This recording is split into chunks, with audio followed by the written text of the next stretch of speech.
Oke, Assalamualaikum warahmatullahi wabarakatuh. Waalaikumsalam warahmatullahi wabarakatuh. Waalaikumsalam warahmatullahi wabarakatuh. Bonjour et bienvenue di pertemuan Klub Prancis Waalaikumsalam. Indonesia yang ke-13. It's okay. Bagaimana kabar teman-teman hari ini? Baik, Baik. Kak. Alhamdulillah. Semoga teman-teman selalu dalam keadaan baik, dalam lindungan karunia dari Allah Subhanahu wa Ta'ala. Hari ini saya, Kansa, yang akan memandu jalannya meeting yang ke-13 ya teman-teman. Nah, langsung aja kita berdoa dulu ya. Mari kita berdoa menurut agama dan kepercayaan masing-masing. Berdoa dimulai.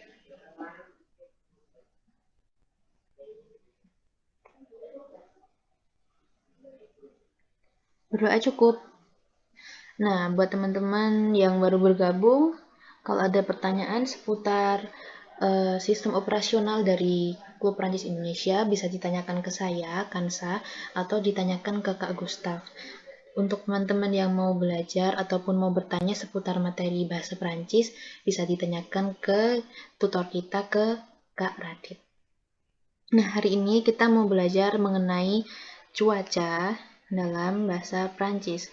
Bagaimana eh, cara state atau menyatakan cuaca dalam bahasa Prancis dan lain-lain yang berhubungan dengan cuaca dalam bahasa Prancis kita akan belajar bareng ya. Dan selanjutnya saya mau menyampaikan bahwa kita akan memiliki 3 sesi belajar. Sesi yang pertama adalah sesi pemaparan materi, sesi yang kedua sesi tanya jawab. Silahkan kalau teman-teman ada yang masih bingung seputar materi, bisa ditanyakan nanti.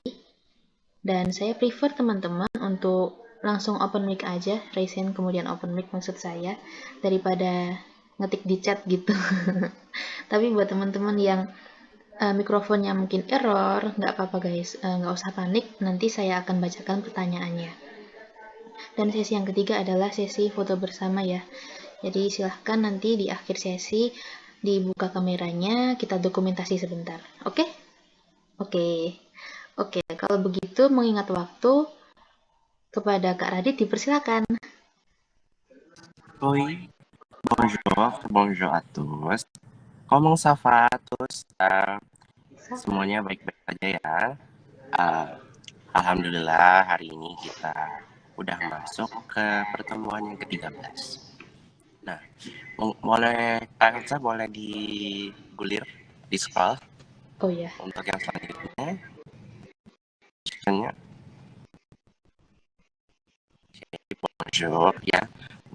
Sebelumnya perkenalkan dulu. Perkenalkan nama saya Raditya Umar Givari ya. Je m'appelle Raditya. J'ai 17 ans. Je suis étudiant dans ce lycée de l'Université Chrétienne Harapan. Jadi nama saya Raditya. Saya umur 17 tahun. Saya mahasiswa SMA di SMA Kristen Harapan. Sekarang saya tinggal di Denpasar di Bali dan saya asalnya dari Blitar, Jawa Timur. Nah, ini mungkin kalau teman-teman mau mengajukan pertanyaan bisa di nomor teleponnya ini di 0821459327 ataupun melalui email silakan emailnya di save kalau ingin di save ya it.rdwlghv@gmail.com. Oke, boleh dilanjut Kak?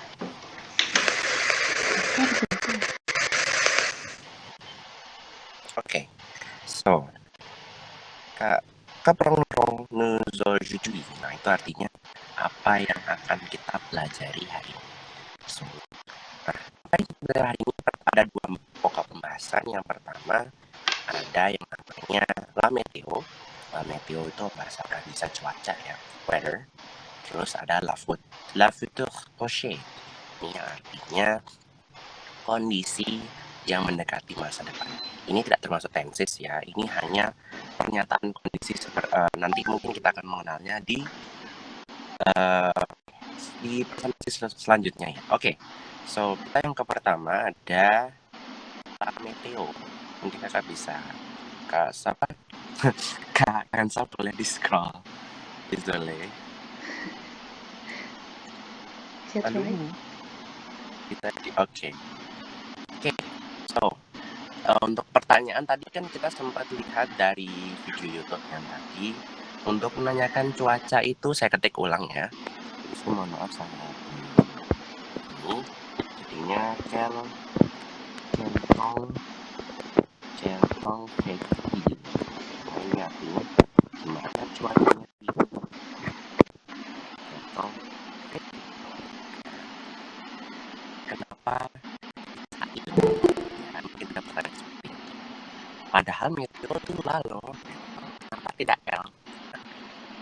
Untuk kondisi ini itu khusus menggunakan subjek il. Jadi mau dia cuacanya feminin, mau cuacanya dia maskulang, tetap pakai il.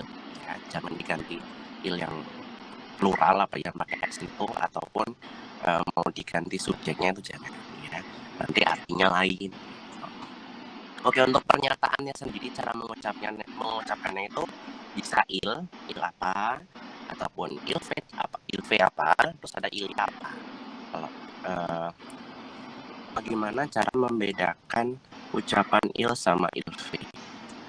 Maksudnya, lebih kalau dari sisi penggunaan, kalau secara general il itu kan lebih subjek ya. Ilve juga lebih ke kata kerja, karena v itu kan kata kerja dari verb ya, artinya bekerja. Nah, untuk konteks di sini pembedaan il dan ilve, untuk il itu biasanya ya digunakan boleh digeser aku kasih gambarannya. Oke, cuaca di sini yang kita kenal dalam bahasa Prancis. Nah, untuk pakai yang atas ini, misalkan dari trebo, trecho, terus trevoa, itu pakainya ilve. Misalkan kayak le ataupun le yang hujan ini ataupun yang neige itu pakainya yang il ya, hanya di dua kondisi itu dia pakainya il. Terus yang ila yang mana? Sisanya yang mauvais temps, terus du vent, habis itu quelques nuages ya. Nah, kalau misalnya gini, cuacanya sangat cerah hari ini. Nah, hari ini itu kan bahasa Prancisnya aujourd'hui. Misalnya aujourd'hui ada di sebelahnya, tapi sebelumnya. Nah, aujourd'hui misalnya hari ini sangat cerah gitu. Aujourd'hui il fait beau. Sangat cerah, désolé, très beau. Ya, sangat cerah hari ini, sangat cerah. Il fait très beau. Nah, itu untuk penggunaan il fait. Misalnya nih, contoh penggunaan il. Pak, misalnya hari ini hujan nih gitu. Terus aujourd'hui il pleut. Ya, bisa dikasih. Untuk hujan ya itu menggunakan il. Mau dia le itu si hujan itu dia maskulang, mau dia feminan, mau orangnya di situ laki-laki semua atau ada laki-lakinya atau ada perempuannya, perempuan semua, itu pakainya il. Karena biasanya kalau waktu itu letong ya, letong itu dia maksudnya jadi menggunakannya il ya. Oke. Kalau sama-sama Kak ya, kapan. Oke, untuk threshold ya, ini threshold ini juga threshold ini pakainya ilve ya, ilve threshold. Kalau misalnya hari ini panas banget, beda yang cerah sama panas pasti tahu lah ya. Kalau panas itu mataharinya super duper terik ya, biasanya kalau di pantai itu biasanya kalau pagi siang-siang jam 12 jam 1 pasti kan threshold ya, panas banget ya, jadi pakainya ilve threshold. Mungkin teman-teman sekarang yang di Jakarta masih hujan ya, jadi kalau mau hujan berarti pakainya Jakarta itu misalnya gitu. Jakarta hujan, lagi cuacanya sedang hujan. Nah, kalau misalnya membeku itu gimana sih? Membeku ini beda dengan salju ya. Ini membeku di sini konteksnya bisa dingin, bisa, ataupun memang membeku memang benar-benar dingin di atas. Mungkin kalau di Prancis biasanya ya di winter itu biasanya antara pakai froid ataupun neige ya, tergantung dari kondisinya. Kalau misalnya kalian keluar nggak ada salju tapi dingin itu pasti pakainya froid. Kalau di luar lagi salju udah itu dingin lagi pakai neige. Kalau misalnya dia untuk penggunaan très froid ataupun froid itu pakainya il fait lagi. Il fait très froid. Il fait très froid gitu nih. Artinya cuacanya sangat menguku hari ini gitu. Terus kalau yang neige tadinya il neige ya, il neige. Il neige artinya hari ini bersalju gitu, cuacanya bersalju gitu. Nah, ini mauvais temps ini biasanya kalau misalnya lagi pancaroba ya, lagi pancaroba ya. Kalau di luar negeri mungkin cuaca buruk ya. Kalau mauvais temps itu dia pakainya il ya. Jadinya il y a mauvais temps. Ya, il y a mauvais temps. Yang artinya cuacanya hari ini cuacanya buruk gitu. Bukan pakai buruk yang secara sifat yang mungkin sangat jelek gitu, misalnya kan buruk kan jelek. Untuk dari si mauvais temps ini dia pakai untuk cuaca buruknya itu menggunakan mauvais temps ya. Mauvais temps ya. Artinya bukan tem tapi tong ya. Terus kalau misalnya cuacanya berangin nih. Cuacanya berangin. Dia pakainya il y a juga. Gimana jadinya nih? Ya, du vent. Ya. Il y a du vent. Vent itu angin. Ya. Vent itu angin. Jadi il y a du vent artinya hari ini berangin gitu. Bukan berarti tornado ya. Bukan, maksudnya ya mungkin anginnya kenceng banget gitu. Jadi pakainya ini il y a du vent artinya hari ini berangin gitu cuacanya. Terus kalau misalnya berawan ini mendung ya, bisa berarti mendung, bisa berarti memang berawan. Ini si nuage ini, karena kan nuage itu artinya awan dalam bahasa Prancis. Nah, jadi kalau misalnya lagi mendung, lagi berawan nih, itu misalnya pakainya ini pakai il ya juga, jadinya il y a quelques nuages ya. Il y a quelques nuages. Oh, pas hari cuacanya berawan nih. Tuh. Oke, aku ulangi lagi ya untuk pengucapannya ya. Il fait très beau. Il fait très chaud. Ini show ya, bukan show. Show. Terus il pleut. Pleut, T-nya jangan dibaca. Terus il fait très froid. Froid, mungkin nggak bisa ngomongnya. Froid aja nggak apa-apa. Terus il neige. Neige ya, neige. Terus ada il y a mauvais temps ya. Il y a mauvais temps. Il y a mauvais temps. Terus kalau selanjutnya yang berangin il y a du vent. Vent ya, bukan vent tapi vent. Il y a du vent ya. Terus yang berawan il y a quelques nuages ya, quelques nuages. Oui, quelques nuages. Oke. Ada yang ingin tanyakan? Aku mau tanya. Oh, okay. Kelke sendiri apakah ada artinya? Kelke itu artinya few ataupun some, beberapa. Ya, beberapa. Kelke itu seperti saya yang bilang tadi, kelke itu bisa beberapa. Kalau di konteksnya di dalam bahasa Inggris itu kayak some, few, ataupun much, itu biasanya pakainya kelke. Nah, itu kalau misalnya ada banyak orang, ini ada di presentasi sebelumnya ya. Ada presentasi sebelumnya. Kalau beberapa itu pakainya kelke. Kalau misalnya untuk satu itu bisa pakai angyut, tergantung dari masuk. Kalian bisa lihat di presentasi sebelumnya. Oke, pertanyaan yang bagus. Merci. Ya, merci beaucoup. Merci, Bang Radit. Uli, ada yang tanyakan lagi? Yes, dari teman-teman di slide ini. Oke, silahkan Kak Dea. Monggo.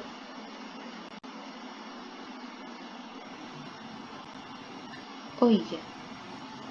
Silahkan Kak Dea.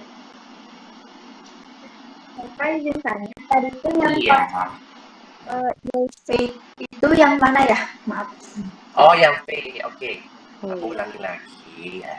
Kalau yang XV itu khusus untuk yang treble, threshold sama trefroa. Itu yang V ya, ulang lagi. Terus kalau misalnya yang il biasa itu pakainya yang bleu sama neige ya, neige. Terus kalau yang il ya itu pakainya mauvais ton, terus duvong, terus quelques nuages. Oui, quelques nuages. Seperti itu. Makasih Kak. Iya, sama-sama. Oh iya. Oh iya, ini BTW Ada lagi yang ada di chat, ada di kolom chat. Iya, ada apa? Untuk hujan ada kata lain enggak ya, yang kayak untuk hujan sangat deras atau hanya gerimis? Oh, hujan deras, hujan gerimis. Kalau gerimis tuh biasanya dia pakainya yang nuage, saja nuage. Cuman kalau mau pakai langsung il bleu nggak apa-apa. Kembali lagi itu dipanggil apa? Konteks dari apa namanya, kita mau ngomong apa kondisi saat itu tuh berpengaruh dari pemilihan katanya ya, seperti yang nuage, habis itu désolé, habis itu ada bleu, itu disesuaikan kembali dengan konteks dari yang ada sama yang ini ya. Iya. Lagi ngajar nggak bisa. Désolé.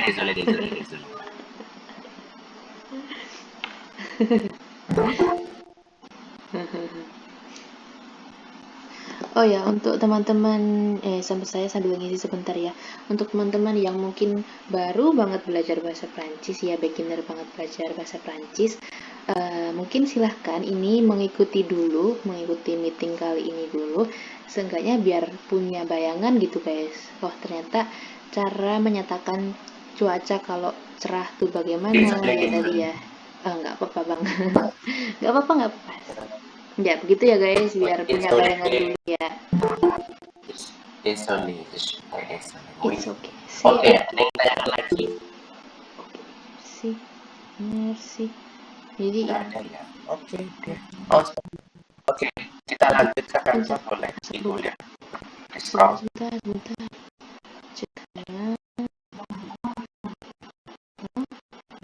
Oui, sebentar kalau foto. Le futur proche ya.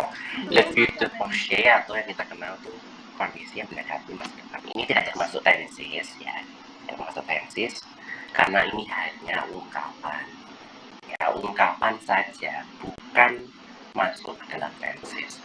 Karena kalau tensis future lagi yang futur itu lain lagi namanya. Itu tingkat tinggi itu. Oke, boleh Oke. Nah, secara umum formula ataupun rumusnya dari si future proche ini itu ada yang pertama, yaitu sujet terus kata kerja ale ya, kata kerja ale sama l'infinitif. Nah, sujet itu adalah subjeknya itu bisa kamu taruh je, tu, il, elle, on, nous, vous sama il, elle yang plural. Itu boleh ditambahkan adjektif yang interrogatif atau adjektif manapun yang ang, yun, de atau nggak yang le, lale itu boleh untuk sushi ya. Nama orang nggak boleh, nama brand nggak boleh untuk sushi ya. Nah, kalian harus harus hafal kalau mau dalam konteks future proche ini harus hafal kata kerja ale ya, kata kerja ya, tapi bukan konteks pribadi. Konteks di sini alenya adalah ingin atau mau ya. Kayak misalnya aku mau toilet, nah itu misalnya pakainya future proche. Atau misalnya aku mau belajar, konteksnya di sini kan mau bukan karena keinginan tapi OTW maksudnya gimana ya, keinginan untuk melakukannya, tapi itu pun antara jadi atau tidak itu kan kembali lagi pada kondisi si yang ngomong. Nah, Langfinitif itu adalah kata kerja dasar ya, yang akhiran er, terus akhiran re, itu adalah langfinitif ya, kata kerja dasar. Nah, itu harus dihafalkan. Nah, itu boleh digeser, ditulis, mohon maaf. Nah, ini aku ada kesalahan ya, ini il fong, bukan kalau song itu masuk F lah, désolé. Il fong ya, il fong. Nah, itu ini adalah kata kerja alihnya. Je fais, tu vas, il elle va, terus nous allons, terus vous allez, sama il elle font. Bukan song ya, désolé, itu saya typo, désolé. Jadi je fais, tu vas, il elle va, nous allons, vous allez, il elle font. Oh, dan ale ini adalah salah satu kata kerja yang termasuk irregulier, verb irregulier, yang artinya kata kerja tidak beraturan ya, kata kerja tidak beraturan. Masuk ke irregulier verb. Nah, boleh di screenshot, boleh ditulis, boleh boleh ditulis juga, ataupun sebelumnya ada yang sebelum ingin dipindahkan untuk digulirkan, ada yang ingin ditanyakan?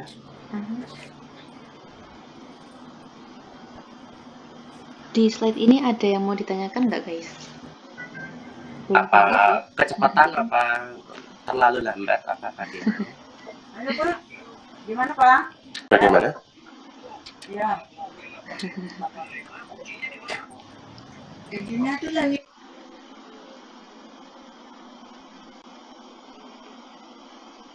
Oke, kita hitung 5 detik aja ya. Kalau nggak ada yang Wih, ditanyakan, gampang. bisa kita lanjut ke slide berikutnya. 5, 4, 3, 2, 1. Oke, kita lanjut ke slide berikutnya. Nah, ini dia. Nah, sampun. Oke, mari kita lanjut. Nah, contoh dari kata langfinitif di Zule ya. Contoh dari kata langfinitif di sini aller, terus manger, terus étudier, terus téléphoner, terus dormir, dan lain-lain atau bahasa Prancis itu etc. Itu bahasa Prancis, etc. Ya, dan lain-lain ya. Aller, manger, désolé, manger, étudier, terus téléphoner, terus sama dormir. Kata kerja lain kayak gimana sih? Minum, boar, ya, boar, terus. Woi, suaranya tidak keluar sepertinya karena terus apa lagi ya? Kata kerja lainnya misalnya ini apa ya? Kalau masak izini. Tuh, dan kata kerja yang dasar lagi. Jadi kata langfinitif ini tanpa adanya proses ya, proses pengimbu proses dari gambarannya si akhiran akhiran itu pengimbuhan gitu ya, tanpa adanya proses pengimbuhan. Nah gitu, itu adalah langfinitif atau kata kerja dasar ya, kata kerja dasar. Nah itu kalian boleh searching lagi kalau kalian mendownload ya kamus-kamus bahasa Prancis, itu kata kerjanya super duper lengkap. Kalau kalian memakai itu silahkan ya, ataupun kalau mendownload di HP, saya sudah memberikan aplikasi-aplikasi rekomendasi dari saya karena saya juga punya. Nah itu bisa di-download dan itu ada di Google Play Store dan juga di Apple App Store ya, itu ada di Google Play Store. Ya, ini El Fongbian, maksudnya ini konteksnya bagaimana ya? El Fongbian maksudnya saya pengen baik gitu. Sebenarnya ini saya perjelas lagi ya. Kalau lah future proxy ini adalah misalnya gini, contoh kalau bahasa Indonesia nih. Aku mau mandi, aku mau makan, aku mau tidur, aku mau belajar, aku mau. Jadi mau bukan maksudnya kayak bukan keinginan ya. Ingin melakukan sesuatu di keadaan yang lain. Maksudnya di waktu yang akan datang. Nah itu adalah future proxy ya. Em, contoh lainnya di bahasa Indonesia, misalnya aku mau pergi, bahasa Prancis jadinya je vais aller. Nggak apa-apa sih kalau double-double gitu, nggak apa-apa. Karena pakai infinitif ya. Nah, ataupun aku mau apa lagi ya? Aku mau masak, jadinya je vais cuisiner. Jadi pakai infinitif ya, bukan pakai kata sifat. Itu rumusnya sudah sangat bagus dan sudah dari sana. Ya, oke. Jadi ada yang tanyakan lagi? Bagaimana ini earphone-nya sudah ini perlu diperbaiki lagi kan? Konteksnya ini maksudnya seperti apa? Yang ditanyakan? Silahkan Sebelum Kak lanjut, Syifa. Udah ada Kak. aku mau pergi. Kak, aku izin. Ya, izin kenapa? Ini maaf kalau ini jadinya out of the topic. Aku tuh pernah gitu bikin kata kayak kata sifat gitu. Terus di Google Translate-nya tuh ditulisnya tuh ada yang feminim sama yang maskulin. Emang kalau Prancis itu untuk bahasanya untuk cewek sama cowoknya tuh emang beda gitu atau nggak keseluruhannya tuh kayak gitu, cuman fokusannya kalau kata sifat doang yang kayak gitu. Jadi aku nyarinya tuh proud, kata bangga gitu. Terus dia tuh kayak keluarnya tuh ada feminim sama maskulin. Nah aku tuh bingung kayak gimana gitu. Kalau bahasa Inggris kan nggak ada yang kayak feminim sama maskulin, langsung ya keluarnya gitu. Oke. Nah, untuk masalah maskulang feminang ya, itu masalah feminang itu ada di kata ini ya, kata benda paling utama itu di kata benda. Kalau kata sifat itu kan cuman ditambahin i atau es sama kayak kata kerja juga. Kalau kata kerja dan juga past tense itu ada yang memakai feminang maskulang. Itu cuman kalau yang untuk kata yang past tense ataupun yang kata sifat itu biasanya cuma ditambahin i atau es itu doang sebenarnya. Kalau kata benda itu kita tidak bisa tidak bisa menjudge, oh ini maskulang, oh ini feminan. Kenapa begitu? Contohnya nih, ya contohnya, kemeja kan dipakai laki-laki kan. Kenapa dia tuh feminan lah kan feminan. Kenapa demikian? Pertama dari sejarah dulu kan maskulang untuk bahasa Prancis sendiri itu ya bahasa Prancis sendiri itu dia rumpun Romani. Romani itu apa aja sih bahasanya? Bahasa Prancis, bahasa Spanyol, bahasa Portugis, bahasa Italia. Itu teman-temannya bahasa Prancis ya. Itu pasti di bahasa itu ada yang namanya genderisasi. Di bahasa lain ada nggak sih selain bahasa itu? Ada. Di bahasa Rusia juga ada, di bahasa Jerman ada, bahasa Belanda pun juga ada. Terus bahasa Flemish, bahasanya orang Belgia juga ada. Terus bahasa Romansh, bahasanya orang Swiss ada. Karena biasanya Eropa itu dia menggunakan genderisasi. Nah, gimana sih cara bedainnya ya? Cara bedainnya itu sebenarnya sulit ya, membutuhkan belajar bahasa Prancis seumur hidup. Karena orang Prancisnya nggak tahu itu le, itu la, itu le. Ya, yang mereka tahu itu cara membedakannya sendiri sih. Kalau orang Prancis tuh bisa kalian lihat di Google Classroom. Aku sudah memberikan tips-tips gimana cara membedakan dari benda ini. Oh, benda yang ini maskulang. Oh, ini dia feminan. Oh, ini dia plural. Gitu. Nah, itu ada di Google Classroom-nya di bagian genderisasi benda. Terus kalian juga bisa untuk penjelasan-jelasnya lagi kenapa ada genderisasi itu sudah saya berikan di Google Classroom. Kalian tinggal korek-korek, tinggal copy paste atau ditulis ataupun screenshot, itu kan optional, ataupun mau dihafalkan itu juga boleh. Karena saya sendiri juga untuk menghafalkan gender itu masih buka kamus. Karena apa? Karena kesulitannya itu, karena memerlukan belajar bahasa seumur hidup ya, untuk bisa paham. Bahkan orang-orang yang kayak guru-guru bahasa Prancis pun ataupun dosen-dosen bahasa Prancis pun masih bingung Karena apa? Tidak ada aturan baku untuk dalam memutuskan, oh ini maskular, oh ini feminan, oh ini plurial. Ya, itu makanya diperlukan belajar seumur hidup. Dan untuk ini perlu dihafal nggak? Sebenarnya nggak perlu dihafal. Cuman karena orang Prancis itu lebih menekankan kepada sama kayak bahasa Inggris ya. Sama kayak bahasa Inggris, dia tidak menekankan pada grammar. Yang penting maksud dari kita untuk menyampaikan sesuatu itu sesuai dengan apa yang kita mau gitu. Misalnya ya kan kembali lagi itu ke konteksnya, konteks kalimatnya. Jadi untuk masalah maskuline feminan plurial ini kalau misalnya kita baru belajar ya nggak apa-apa sih.